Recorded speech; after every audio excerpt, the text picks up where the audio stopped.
Hello. Hello. This is Suyana. This is Suyana. And I'm reading chapter 5 from the All Inclusive Approach, The Art of Divine Remembrance. Chapter 5 is entitled The Birthplace of the All Inclusive Approach. Let us begin. In my early years, I had been devoted to people pleasing, accommodating others, and caring deeply about what others thought of me. But as I approached my 30s, I became keenly aware of my insecurities, uncertainty, and confusion about who I was and what I wanted to be in my relationships, career, and spiritual life, which, as a side note, is not a shocking outcome of being a people pleaser or outsourcing your sense of self and invalidating yourself through what other people's opinions of you are. Just as a side note. I was asking the question, who was I? Beneath that confusion and insecurity lay my true nature, an articulate, poised, insightful, kind, empathetic, and thoughtful counselor and communicator, qualities I had been skilled at expressing when I felt safe and confident. Unfortunately, when I was younger, I was too full of self-doubt and fear to step fully into this expression. I couldn't commit to myself. That is, until I had enough experience to motivate that transition within me. And not all of those experiences were positive, my friends. It was not I discovered about getting to the expression faster or blaming myself for sabotaging the manifestation of my best self. Oh no. It was about needing the exact ingredients and pressure in life to create the masterpiece brewing inside of me. Like the conditions a piece of coal requires to transform into a diamond, I was being prepared for the embodiment of my confident, loving, centered self. In 2011 and 2012, I focused on cultivating the characteristics of unconditional self love and acceptance. At that time, I was coming to terms with the disparity between the marriage I thought I was going to have and the one I was in, the realization that I would be leaving my husband, my home, and the security both those things signified to pursue another path, one that was communal and collaborative. It was daunting. I had a 2-year-old child, a 1994 Buick Century, and 1,500 in my bank account. This didn't add up to many options. The understanding that I was shaping my young son's framework of reality with every decision I made settled into my psyche in a profound way. I was scared. I realized I was influencing his concept of how the world worked with every decision. In fact, I was the dominant influence. What did I want him to think about the world, about himself? What kind of relationships, what did I want him to cultivate and nurture? Hence, why I knew my marriage was coming to an end. What example was I setting for him? In the end, it seemed there was only one option. I chose to brave the unknown. And quite honestly, I've been making that choice for the majority of my life. The all inclusive approach is a way of perceiving everything as valuable expressions of eternal consciousness, lovingly created to participate in the art of divine remembrance, and that includes you. The next 4 or 5 years became a quest for developing unconditional self love and acceptance, so I could model that in my world around me. I understood that as I developed this relationship with myself, it would inherently flow out into every area of my life, including this most precious and sacred relationship with my son. I started asking questions. What does Source feel? How does Source see, feel, and think about me? And I feel what this infinite energy feels about me in all creation. How does Source perceive this moment, event, circumstance? And so began the inclusive approach. It grew from a desire, a longing, a yearning to exist from the perspective of source energy and to express that perception in the world. As I mentioned before, I had given up control, manipulation, and the demand for reality to bend to my desires, to something both within me and beyond me. An inclusive partnership was being created in its place. It was and still is a process. I have moments where I am inclusive, accepting, appreciative, and love myself and everything around me. Other times, I want to change my body, my finances, my environment, my reality, or how so and so is acting. Old habits die hard, after all. But these occurrences are far less frequent than the blissful occasions of being in the flow of embracing it all. During those moments of resistance, I choose to see them as opportunities to be loving and accepting of the evolving aspects of myself, like a devoted friend. I also use these inner promptings as catalysts to check in with myself and discern what support or nourishment I may be needing to return to a state of balance. And it's really fascinating, as a side note again, how many times I'll share what's going on authentically with me, with companions in my life, friends, loved ones, and they will see it as evidence that I'm still struggling, when really I'm just being in a state of acceptance of what's true in that moment. So the all-inclusive approach isn't a means to only be putting a positive spin on what you're going through. It's all inclusive. So when you're struggling, you say, I'm struggling today. When you're apathetic, you say, I'm apathetic. I don't really know what to care about. I don't feel any certain way or other. I kind of feel numb right now. Or when you feel blissful, you have the confidence and the inner strength to say that to someone who might be struggling. And you say, I just feel amazing today. I feel vibrant. I feel enthusiastic. I feel excited. I feel optimistic. That is the inclusive approach. It's radical transparency with what's true in that moment. And it doesn't have to be in anybody's face. It doesn't have to be a non-filtered way of living. But when you are asked to give feedback, to relate to someone, it's about relating in a truthful and honorable way. And when you're doing self-inquiry and checking in with yourself, the same approach applies. Okay, back to the chapter. That was just a little caveat for everybody. What attribute separates the moments of acceptance and appreciation from those of resistance?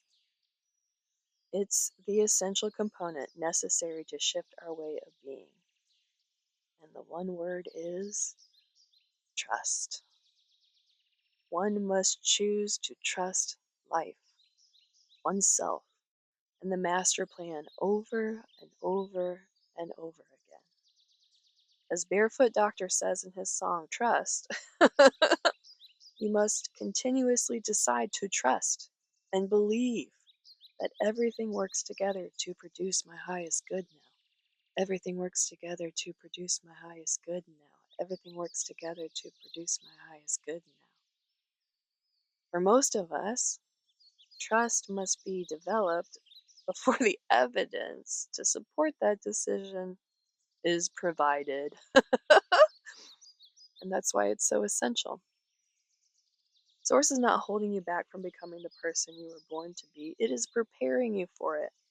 The question really is, will I be a willing participant throughout the process, or deem myself a victim of circumstances? This was a question I realized I was asking myself, and it seemed I would bounce back and forth between willingness and resistance for many years until I finally chose to trust the process of being alive and awaken to embody my highest expression, grounded in a human experience. This is a very and both approach. And now, 10 years after writing this book, I would say that it wasn't necessarily choice as much as it was a habit. I had developed a habit of choosing trust over distrust. This is where so many of us tend to get discouraged, disheartened, and disconnected. We begin to trust, we gain momentum in the direction of feeling good and being enthusiastic about our lives, the future, the moment, the potential available to us. We see the dreams we wish to bring into reality. We feel grateful for what we have now. We know we are here to shine our unique brand of awesomeness and fully express ourselves with authenticity. But then some discord arises, some disruption, some interruption. We plunge headfirst into fear, concern, worry, focusing on plan B and preparing for less than we hoped. The momentum continues to build, but now it is building in the direction we do not wish to go, toward a destination we've already been to and have no desire to return. And most of this is happening only in our heads. Probably the most frustrating fact about that. So, how do you let the discord arise while remaining trusting?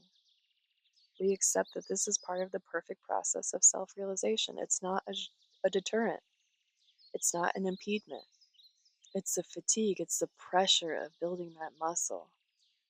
Self realization is the cultivation, embodiment, and fulfillment of one's highest potential. And it's not static, it's dynamic. It can come and go again and again until it stabilizes. In any given moment, our perfect practice of self realization is unconditional acceptance, acknowledgement, and curiosity toward whatever is arising within. In this way, we align with the perception of Source, the all knowing, all loving, all present essence within all. Source embraces it all. Let's say you feel lonely right now. You may or may not be in a committed relationship, but you still experience a sense of loneliness. In your thoughts, you believe you lack a relationship that would bring true fulfillment, and this belief leaves you feeling isolated. Perhaps you decide to acknowledge these feelings and give them your full attention. You realize that loneliness is tied to many other ideas about yourself, allowing these beliefs to rise to the surface of your awareness. Loneliness is interwoven with concepts of self worth and attractiveness. Okay? Like a knitted scarf being unwoven, other themes, such as feeling safe in the world and having value in your community, begin to reveal themselves. You continue to allow these layers to unravel until finally you notice a sense of peace. By choosing loneliness as your entry point into self discovery, you follow each concept with openness, acceptance, and curiosity. It doesn't have to make sense.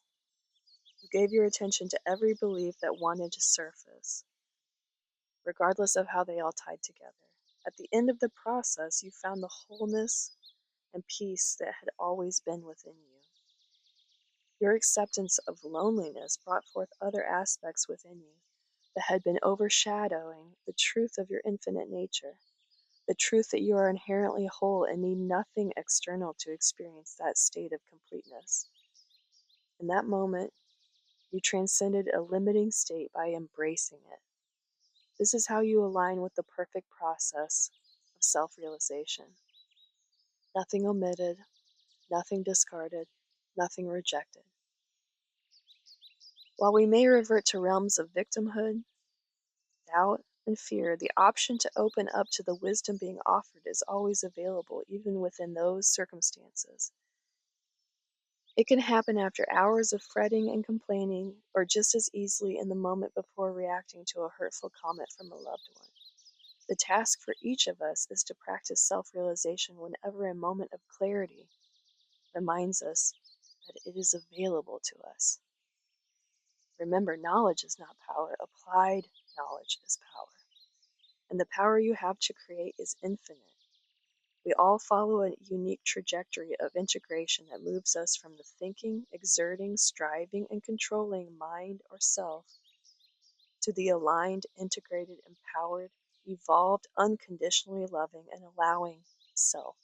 Vacillating between identifying with the finite mind and the infinite intelligence represents the process of shifting perception from one self to the other self. Each of us will complete this process, it's only a matter of time. Cultivating unconditional trust is an integral part of this transformation. And just to finish this thought, that's the end of the chapter, but trust is a big word these days. And I want to help you redirect, at least in the beginning, the process of trusting what your experience is. Not if you can count on people, not that the world outside of you is safe, not that you can expect that tomorrow things are going to unravel and continue the way that you're used to them, but trusting your eternal nature and trusting that you can be with your experience. That's really the beginning part of it, is being willing and trusting in whatever is showing up and not needing it to be any different at any given moment. And when we go into the discussion of this topic, I'm going to give you some tools and some practices and habits that can grow, that can develop a really wonderful foundation to let yourself flow with trust while still feeling grounded and oriented in a secure way in the physical world, in the finite reality that we're existing in at this time while we're alive. So I look forward to diving into that with you in the next video. And until then, thank you so much for spending this time with me.